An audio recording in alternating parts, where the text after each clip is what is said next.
हमें हमारी सिलीसिया दिखाई जाती है जो कि रॉयल नाइट की यूनिफॉर्म में थी। वो कहती है हेलो मेरा नाम है सिलीसिया मैजरिन।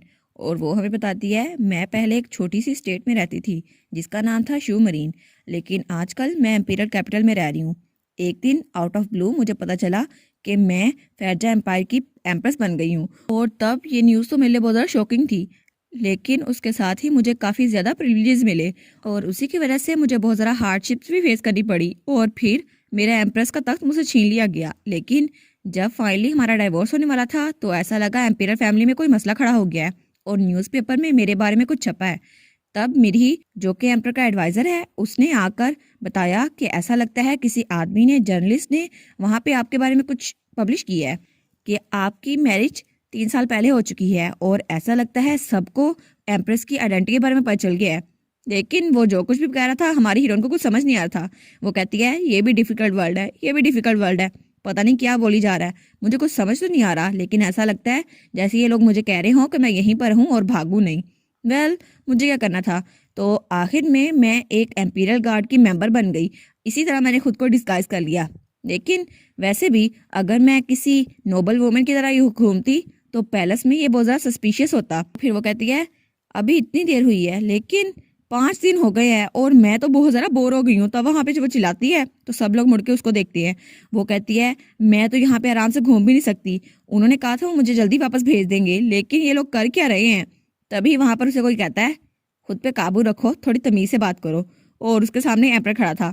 तो वो कहती है लेकिन क्यों। वो कहता है वैसे भी फाउंडिंग फेस्टिवल आने वाला है तो एम्पीरियल फैमिली में हर कोई उसके लिए तैयारी कर रहा है, सब बिजी हैं, और अगर तुमने ऐसा किया तो लोगों का तुम्हारे लिए ओपिनियन बिल्कुल ख़राब हो जाएगा। वैसे भी फाउंडिंग फेस्टिवल के बाद ओपिनियन थोड़ा बदल जाएगा, तो तुम्हें फिक्र करने की जरूरत नहीं है। अगर तुम ऐसे ही टेंट्रम करती रही तो तुम्हारा डिस्गाइज मीनिंगलेस होगा साशा। वो कहती है क्या साशा, एक मिनट रुको, साशा ये नाम तो मैंने तुम्हें कभी नहीं बताया, और हिज मैजेस्टी आपको तो ये नाम पता नहीं होना चाहिए। तो वो कहती है क्या सच में आप वही डिटेक्टिव है जो उस दिन मुझे मिले थे, लेकिन आपकी बालों और आंखों का कलर तो कुछ अलग था। तो एम्पर कहता है फाइनली तुमने फिगर आउट कर लिया, अब किसी और को जाके ना बता देना उस दिन मैं कैसे बाहर घूम रहा था। तो वो कहती है लेकिन कुछ आप भूल नहीं रहे। तो वो कहता है क्या मैं कुछ भूल रहा हूँ। तो वो कहती है हाँ हाँ आप भूल रहे हैं, आपने उस दिन मुझे कहा था अगली बार जब हम मिले तो मैं तुम्हें मीट खिलाऊंगा। तो वो कहती है आपने वो बात अभी तक पूरी नहीं की। तो एम्पर कहता है ठीक है अभी पूरी कर देता हूँ। और उसके बाद उसके सामने बहुत ज़रा मीट पड़ा था और हर डिश ही मीट की बनी हुई थी। वो कहती है वाह ये तो बहुत ज़रा मज़े का है, और उसकी तो बोलती बंद हो गई थी। वो सोचती है ये कितना ज़रा मज़े का लग रहा है। तब वहाँ पे मेड आती है, कहती है आज से हिज मैजेस्टी ने कहा है कि आपको तीनों वक्त मीट ही मिला करेगा। तो वहाँ पे क्लेरेंस खड़ी थी। वो कहती है ऐसा लगता है कि दोनों इसको जारी रखना चाहते हैं, और वहाँ पर सब लोग उसके बारे में बातें कर रहे थे। तो हमारी हीरोइन मीट को देखकर सोचती है पैलेस की लाइफ इतनी भी बुरी नहीं है ना, मुझे रोज़ गोश्त खाने को मिलेगा, इससे ज़रा अच्छा और क्या हो सकता है। और फिर वो सोचती है लेकिन आखिर में ये फाउंडिंग फेस्टिवल है क्या। और तब हमें बताया जाता है कि एंशिएंट लीजेंड्स में ये एक ऐसा दिन है जब इंसानों को उनकी पावर्स मिली थी, या फिर वो लोग ऐसे ही कहते हैं, लेकिन मुझे क्या, वैसे भी किसी को क्या पता कि क्या सच है। और ये एक ऐसा फेस्टिवल है जो फैजा में बहुत धूमधाम से मनाया जाता है, और सरमन वार 10 साल पहले इसी दिन खत्म हुई थी, इसलिए उस फतह की खुशी में ये लोग अच्छे से इसको सेलिब्रेट करते हैं। और तब वहाँ पे एम्पीरियल कोर्ट में रॉयल बाल होता है जहाँ पर बहुत सारे लोग आते हैं और वो डांस भी करते हैं और अपना पूरा वीक सेलिब्रेट करते हैं। तो हमारी रोज सोचती है लेकिन ये तो कैपिटल में होता है ना, शू मरीन में तो ये बिल्कुल सिंपल था, शायद हम थोड़ा सा डेकोरेट करते थे। और वो सोचती है अपेरेंटली यहाँ पर नोबल लेडीज को इनविटेशन मिलते हैं ताकि वो फेस्टिवल बाल को अटेंड करे और अपने लाइफ लॉन्ग ड्रीम को अचीव कर सके। लेकिन तभी उसने अपना खाना फिनिश कर लिया था। वो कहती है चलो जो भी है, लेकिन यहाँ की दुनिया तो मेरी दुनिया से बिल्कुल ही अलग है। और उसके पीछे खड़ी मेड जब देखती है तो हमारी हीरोइन ने सारी प्लेटें सफा चट कर दी थी। सिलीसिया सोचती है मेरा ख्याल है मुझे नॉर्दर्न ड्यूक्स की कोई न्यू बुक पढ़नी चाहिए अपने रूम में बैठकर। नॉर्मली ऐसा टाइम तो मैं ऐसे ही गुजारती हूँ, मुझे कोई सेमिनार अटेंड करने को तो नहीं मिलेगा, ना ही मुझे कोई बॉल में बुलाएगा। तब वो वहां से जाती है और मेरी को देखती है। मेरी भी काम में बहुत ज़्यादा बिजी था, वो किसी को इंस्ट्रक्शन दे रहा था। और तब वो अपने डैड के रूम में आती है तो उसके डैड को भी बहुत ज़्यादा काम थे, और वो कहती है यहाँ तो हर कोई बिजी है। और तब वो हालवे से गुजरते हुए सोचती है एनीवेज ऐसा लगता है एम्पीरियल कोर्ट में हर कोई उसकी तैयारी कर रहा है फाउंडिंग फेस्टिवल की, बस एक मैं ही हूँ जो बिल्कुल फ्री है।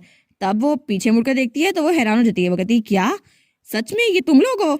और वहां पर एम्बर थी और राइन था। तो वो कहती है एम्बर, और एम्बर उस तरफ देखती है तो वो कहती है साशा। ओ माय गुडनेस, क्या ये तुम हो? तो उसके साथ ही वो कहती हैं हाँ ये साशा ही है। तो हमारी हीरोइन कहती है ओ पोनिया और मोनी भी है यहाँ पर, ये कॉम्बिनेशन तो। और तब वो सोचती है एम्बर ये तो नॉर्दर्न क्लब की प्रेसिडेंट है, और मोरनी ये तो वहाँ की सेक्रेटरी है, और पोनिया ये तो वाइस प्रेसिडेंट है, लेकिन क्लब के इतने अहम लोग यहाँ पर क्या कर रहे हैं?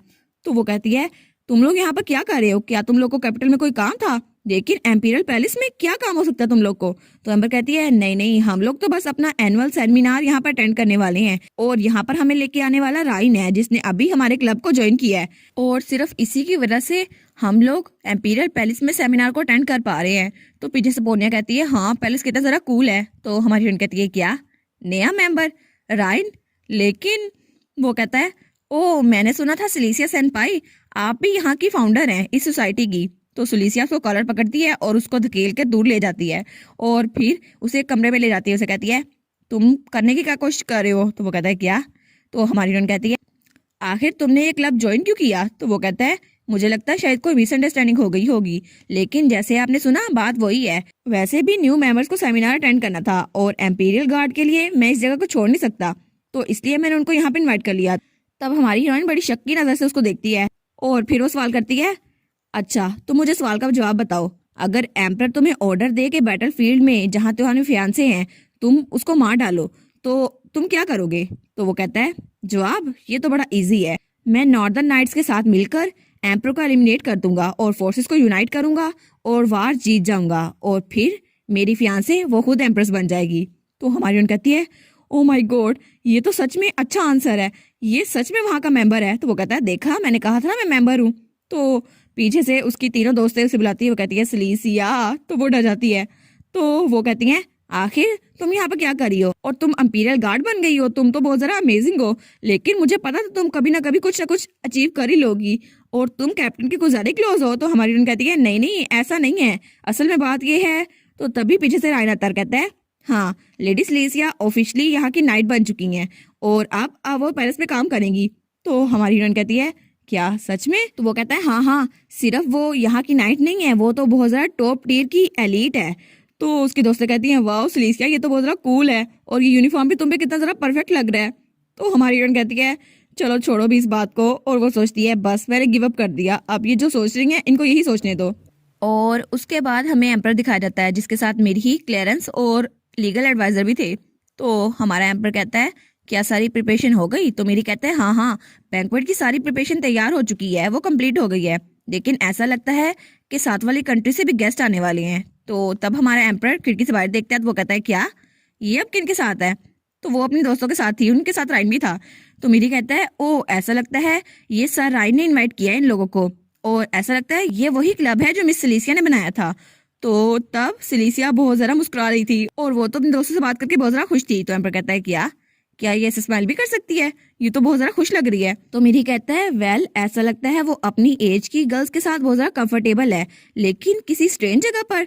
और तब हमें हमारी सिलीसिया की साइड की स्टोरी सुनाई जाती है जो उनके साथ बातें करी थी। वो कहती है क्या ये सच है एम्पीरियल लाइब्रेरी में फर्स्ट एडिशन के नॉर्दर्न ड्यूक नॉवेल्स हैं? तो उसकी दोस्तें कहती हैं हाँ हाँ ये बिल्कुल सच है, और वहाँ की कॉपीज तो बहुत ही मुफ्त मिलती हैं। तो मेरी कहता है योर मैजेस्टी क्या हम शेड्यूल को फाइनलाइज कर दें? तो एम्पर कहता है वो इतनी दूर आ चुकी है, लेकिन क्या ये डिसअपॉइंटिंग नहीं होगा अगर वो फाउंडिंग फेस्टिवल को भी पार्टिसिपेट ना कर सके? तो मेरी क्लियरेंस दोनों चौंक जाते हैं। तो वो सोचते हैं ये तो बिल्कुल ही रैंडम रिमार्क हुआ, अब इसका हम क्या बात समझे? तो मेरी कहता है अब हम क्या कर सकते हैं योर मैजेस्टी, क्या आप इस बात को जज कर रहे हैं कि अगर लेडी की आइडेंटिटी रिवील हो गई तो लोगों को बहुत ज़्यादा बातें करने का मौका मिल जाएगा, और इससे लेडी की जान भी खतरे में होगी? तो एम्पर कहता है अच्छा। तो एम्पर फिर कोई जवाब नहीं देता, और वो लोग वहां से जा रहे थे, और उसके बाद हर कोई अपनी बेस्ट कर रहा था। राइन और नॉर्दर्न ड्यूक क्लब वो भी अपनी बेस्ट कर रहा था, और सब लोग अपनी पोजीशन संभाले हुए थे। और सिलीसिया का डैड वो तो भाग रहा था, वो कहता है मुझे न्यू ड्रेस नहीं ट्राई करना, मुझे यही कपड़े पहनने हैं। और उसके बाद हमें फाउंडिंग डे दिखाया जाता है, और तब कोई ब्लैक सूट में वहां से नीचे उतरता है, और तब वो अपना कॉलर ठीक करता है, और तब हमें बताया जाता है फाउंडिंग फेस्टिवल वो दिन आखिर आ ही चुका है। और इसी के साथ ये वाला पार्ट यहाँ पर ख़त्म। तो आप लोग बताइएगा आपको ये पार्ट कैसा लगा, प्लीज़ लाइक करिएगा, कमेंट करिएगा और शेयर करिएगा, और जो न्यू व्यूवर्स हैं काइंडली वो चैनल को सब्सक्राइब कर दें। और पिछली वीडियोस का लिंक आपकी स्क्रीन पर नज़र आ रहा होगा, तो काइंडली उनको भी चेकआउट कर लें। Thank you so much.